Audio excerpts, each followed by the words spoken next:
Reading with your kids. Hey, so great to see you. Come on in. Hi, my name is Jed Lee, and this is the Reading with Your Kids podcast. We're coming to you from the beautiful neighborhood of Reedville in the southwest corner of Boston, Massachusetts. We're praying that you and your family are keeping safe and enjoying some really wonderful family time together. Please be sure to subscribe to the show on the iHeartRadio app, on Spotify, Google Podcasts, Apple Podcasts, wherever you find your podcast. Our guest today is Katey Howes. She is the author of Be a Maker. I'm really excited to have Katey here today. I think being a maker is a perfect way for us to spend this extended time together. You know what else is a great way to spend time together? Reading a great book. Reading a great rhyme book. We have a suggestion for you. Designed to Shine, a read-aloud rhymes book for any size heart by Joy Reeser. It's a Reading with Your Kids certified great read, and this is a fantastic book, and we are so proud that Designed to Shine is the sponsor of today's episode of the podcast.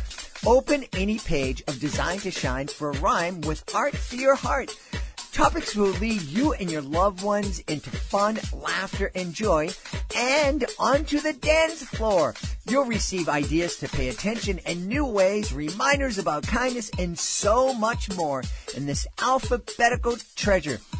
This is a book, a guide, and a gentle teacher all at once. It's Designed to Shine, super new read-aloud rhymes book for any size heart by Joy Reeser, a Reading with Your Kids certified great read. We are so excited. This is another STEM Tuesday edition of the podcast. Our guest today is the author of Be a Maker. Please welcome to the show, Katey Howes. Katey, how's it going? It's going great. Thank you so much for having me here on the show tonight. I love the STEM Tuesday. Yeah, I love it too. And, you know, I'll be honest with you. I started kind of STEM Tuesday because I thought, in encouraging kids to explore the STEM fields. It's a really, really valuable thing, especially encouraging young women to get involved in the STEM fields or at least explore them. But one of the things I discovered is that I'm learning so much. And I think that's one of the huge benefits of parents reading STEM books with their kids is that we get introduced to so much. We learn so much from reading these kids' books about STEM. I think you're right. I think sometimes we have a tendency to underestimate what kids can understand. Mm-hmm. And when we look at some of the books out there now that introduce kids to coding or aerospace dynamics or just all sorts of things, we'd never think, hey, my kid can understand that. And we do it where we're talking with the books at their level and we're associating it with things they really like and they enjoy. And then we can go do those things together, like play around with them. We're all learning together that way. And I think it's fantastic. Katey, one of the things you mentioned is the idea of reading and then exploring together. Your book, Be a Maker, I hear that term, Be a Maker, in a lot of discussions with STEM authors, and I wasn't quite sure of the definition. Can you tell us what it means to be a maker? Well, I don't like to define it too much for any one person because everyone can be a maker in their own special way. Mm-hmm. And I think that's part of why I wrote the book. But what I see these days in a lot of maker spaces in libraries or in STEM programs at schools is what they talk about, a hashtag maker mindset. Thinking like a maker is not just consuming stuff or waiting for someone else to do things for you. It's looking at the world and saying, what can I add to it? It can be something that you add to it through your actions or your thoughts, or through something that you build or something that you draw. And so instead of just having a culture or a mindset of consumption, you're having a culture of making things. And then with the book Be a Maker, we really explore all the things that we could make in a day. Whether you're a child or an adult, you can wake up in the morning and you can make a decision. You can make a tower of blocks. You can make a mess. You can make a new friend. And you can make a difference. And I think that's the important thing for kids to feel really empowered about from the beginning of their lives, that they are going to make a difference. Oh, so instead of what we see a lot of adults doing where they're just sitting back and complaining and pontificating, we're encouraging kids to say, oh, here's a problem. Let me see how I can fix it. That's right. To make solutions to problems and to also understand that you're not always going to get it right the first time, that we make mistakes, but that mistakes are really just part of the process of making, of creating, of innovating. And I think starting that early helps kids be more confident and be more comfortable with the idea that learning anything, building anything, making anything is a process that comes with setbacks and steps forward. And that's something that I think kids are born knowing and feeling when they start learning how to do things. They're very good at experimenting and trying again.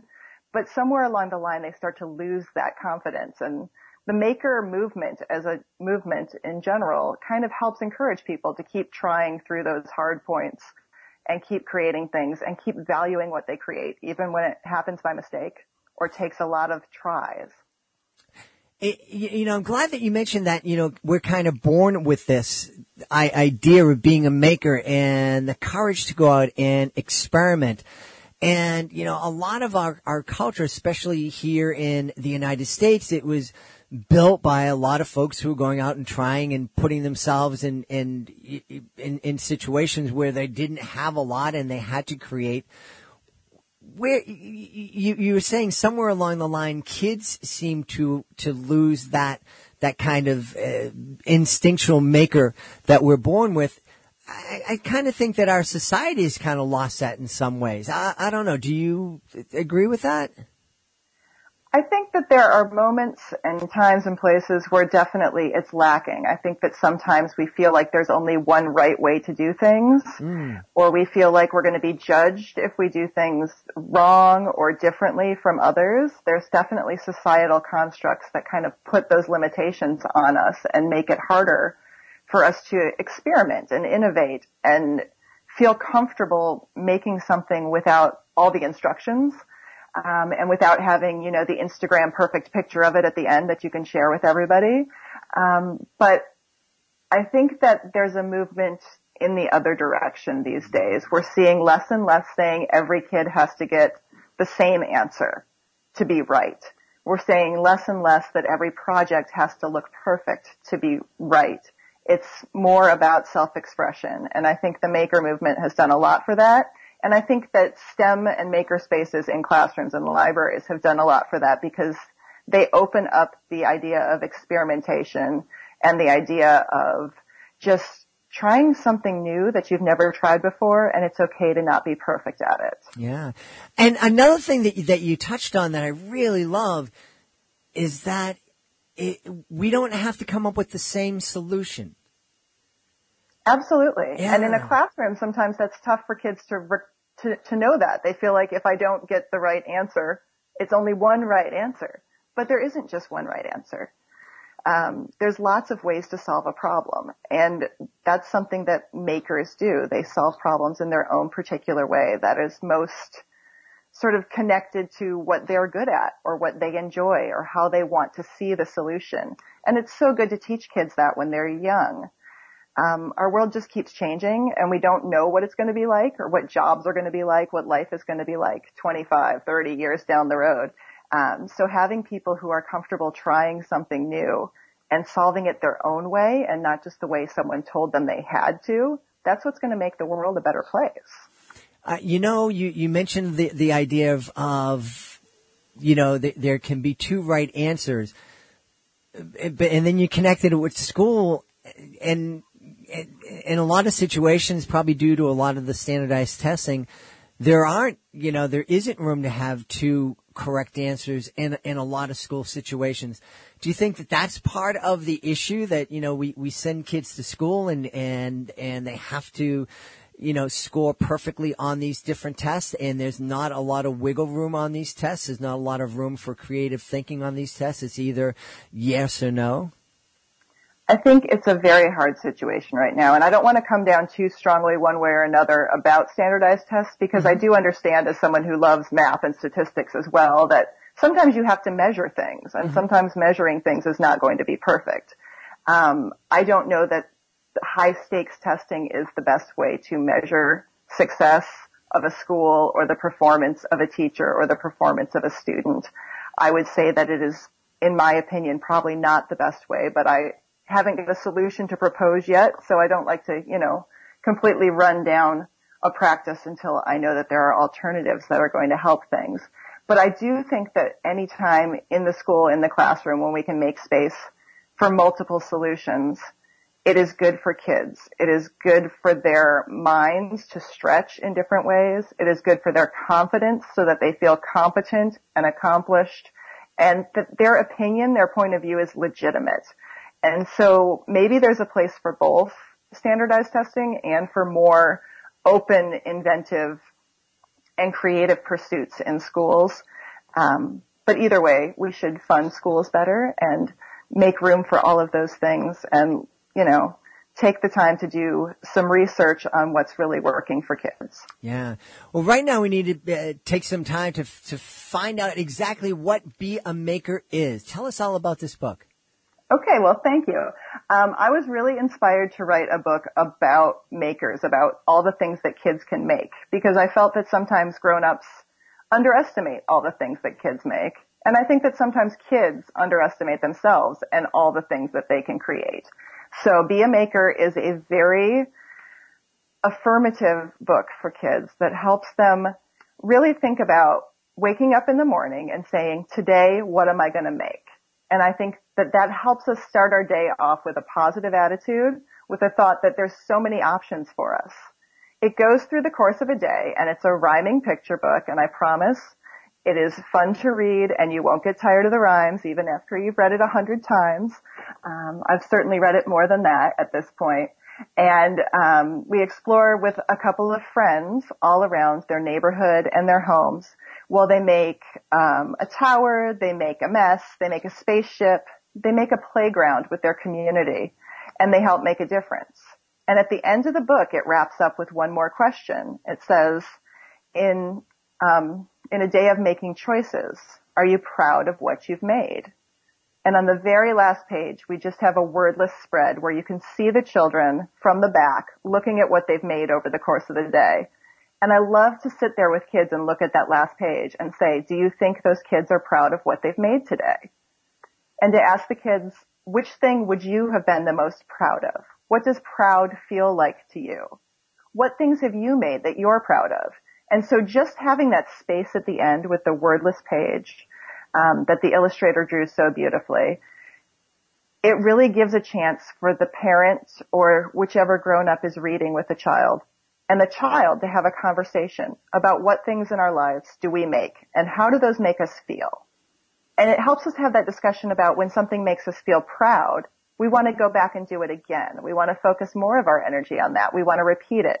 And if there's things we've made that we don't feel proud about, maybe we need to rethink those things. So if we made someone feel bad with our words, or if we made someone sad with our actions, maybe we don't want to make those mistakes again the next day.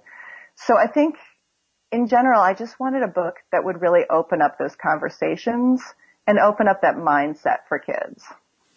I love that. It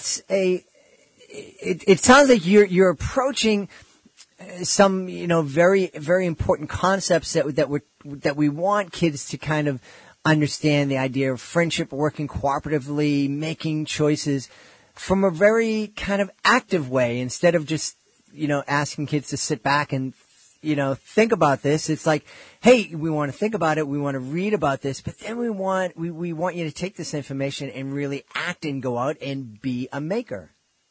Absolutely. And it's something that I like to do with the kids when I go to classrooms or schools or libraries and talk about it. We have a very simple printable on my website that goes with the book that just has a space for them to draw something, and it says, I can make. And just engaging a kid with something as simple as that. You don't even have to print it out. You can just draw it on a piece of paper. Letting them draw something and say, I can make, lets you connect with them so that they're thinking about what are the things they can make.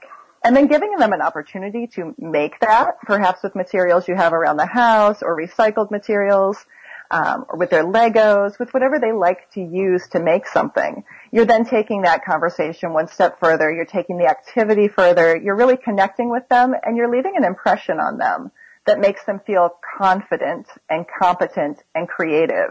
And those are things we want our kids to feel. Absolutely. Absolutely. I'm curious, you mentioned going to classrooms and going into libraries and talking to kids about these things.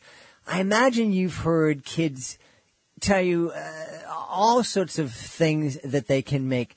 Is there one thing that a kid said that he or she can make that really stood out as being especially wonderful, very unique, really funny? Oh my goodness, all of those things all the time. So when I visit a school, I often do 3 or 4 presentations in a day, and I might be talking to 400 or 500 kids, and I love to get kids telling me things that they make. And sometimes as they walk out of the auditorium or the gym, I'll stand at the door and give them all high fives and be like, what do you like to make? What do you like to make? Because I love to hear the ideas. The kids who love to make crazy foods crack me up. They've always got these mixtures that they put together. Oh, I like to make cereal and spaghetti. And that they eat it, which is really surprising. And there's kids who will tell me about these amazing robotic type things they make out of cardboard. Like they can make really cool things with different clever levers and slots and things fall out of them. But I really love when kids talk about how they can make a difference in some way. And kids, once we talk about that as a group, will tell me about little things and big things they do to make a difference. And it really touches my heart when they talk about that. It might be something simple, like they made a card for their teacher one day because their teacher was looking sad or having a bad day. And that sort of thing where they're saying, I made a card, but I also made someone feel better. That really hits me right in the heart, when you hear kids say that, because they've just discovered that they have that power. They have that power to change things, even with a small action. And I really love that too, and I love the idea of helping kids understand those kids that have that kind of connection, that kind of lead and go out into the world being led by their heart. It's something I think I was led by, but I never saw myself as a maker. I never saw myself as somebody who was able to solve problems, and I think it's really important to do that, to help kids understand that, you're out there and you have the abilities to make changes and to make things and to really affect the world in a positive way. I think it is too. And I'll tell you, I didn't think of myself as a maker for a long time either. I think it wasn't really a term that we used, but also we kind of pigeonholed ourselves when we were younger into, this is the job I'm going to do or the field I'm going to study. And we didn't think of ourselves as people who affected the world on a grand scale so much as just someone who filled a role. And it was wonderful to discover that you can be a maker in so many different ways and that you can sort of take that mindset to heart and make everything that you do in your life feel just a little more significant by thinking of it that way. And, as you're speaking about this, something else occurred. I think the opposite is also true. A lot of times, folks, especially when we get older and we specialize in something in our field, we think that the only people who can contribute to our knowledge or our understanding about different problems are people in our field.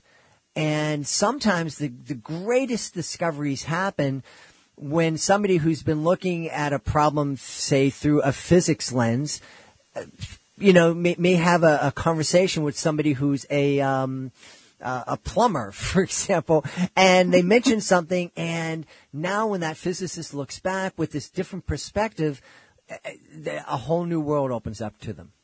I think that's absolutely true. I think that sometimes we become too specialized, and we also don't think practically. And sometimes practical experience makes more difference than all the book learning in the world. Not that I don't love book learning. I have to tell you, I really, really love to read books, and I love to read dense books about neuroscience and astrophysics and things that people don't always want to read.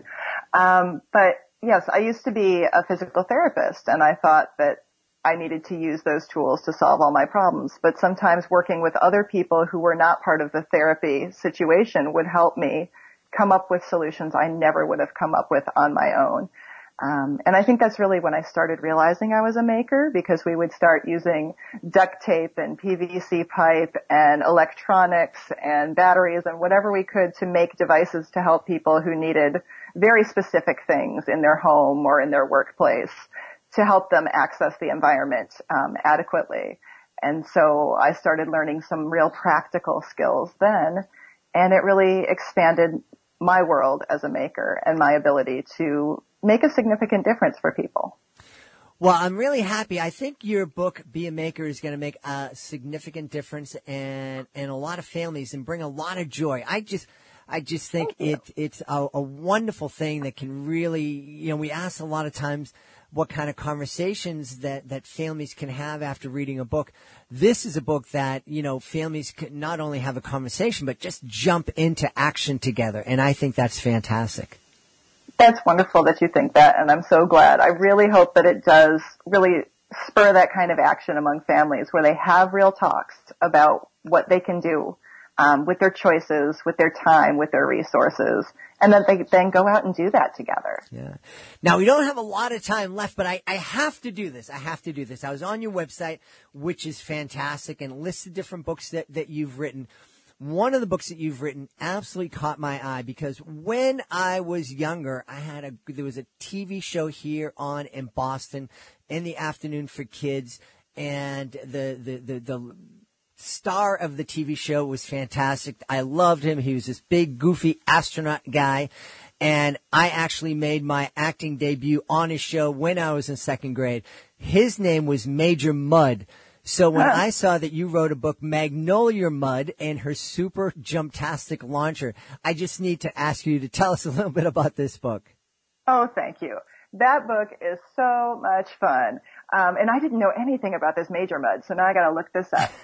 Magnolia Mudd and the Super Jumptastic Launcher Deluxe, was my first real STEM book. It's about a girl named Magnolia who loves inventing things, and she's really good friends with her Uncle Jamie, who's an honest-to-goodness rocket scientist, and they love to invent together. But then Uncle Jamie is getting married, and his fiancée wants Magnolia to be in the wedding as a flower girl. And that's not really her style. So throughout the book, she learns about wedding traditions from around the world, and then she invents her own way to become part of the wedding that really suits her personality and the things she likes to do and her relationship with her uncle a little more than a flower girl would. And it's really just sort of my ode to the fact that there are girls out there who don't necessarily want to be girly, though they can be, and who really love to bring science and technology and inventing into everything they do, and that there's ways for them to celebrate that through any family tradition or occasion. Well, 3 cheers for that. That is wonderful. I love that. I definitely have to check this out. Magnolia Mudd. You should check it out. And then we make a little confetti launcher when we're done reading the book, and you can launch confetti all over your house, and it's super fun. Well, let everybody know where they can find out about Be a Maker and also find out more about Magnolia and the other books that you've written. Okay. Well, I have my website at www.kateyhowes.com, and that's Katey. I think my parents decided to spell Katie funny just to mess with me. Mm-hmm. You can also find me on Twitter at Katey Writes. We've had a great time learning about what it means to be a maker and learning about the book Be a Maker from the author Katey Howes. Katey, thanks so very much for being on the show. Thanks so much for having me. Please be sure to join us for the next edition of the Reading with Your Kids podcast. Our guest will be Uncle Mike Chavez. He is the host of a fantastic YouTube channel called Uncle Mike Reads. That's the next edition of the Reading with Your Kids podcast. I'm really excited that the Reading with Your Kids podcast Certified Great Read program has helped so many authors to get the word out about their book, to let families know that their book is worthy of their consideration. There are so many books that are published every single day. It's hard for families. It's hard for authors to stand out amongst that crowd, especially If you're a debut author, if you're an independent author, self-published, published with a smaller publishing house, it's really difficult. Well, the Certified Great Read program can help you. If our panel believes that your book is worthy of 4 or 5 out of 5 stars, it becomes a Certified Great Read. And with that status comes a whole lot of tools that you can use to help your book stand out. You can find out more by going to our website, readingwithyourkids.com. Click on the Author Services button at the top of the page. We'll let you know all about the program. We want to thank the folks who made today's show so very special. Of course, we want to thank our guest, Katey Howes. Be sure to check out Be a Maker. Also want to thank our sponsor, Joy Reeser. Be sure to check out Design to Shine. That is a Reading with Your Kids certified great read. I want to thank my amazing team. I want to thank my producer, Fatima Khan, for all she does for the show. I want to thank my author ambassador, Peggy Cotto.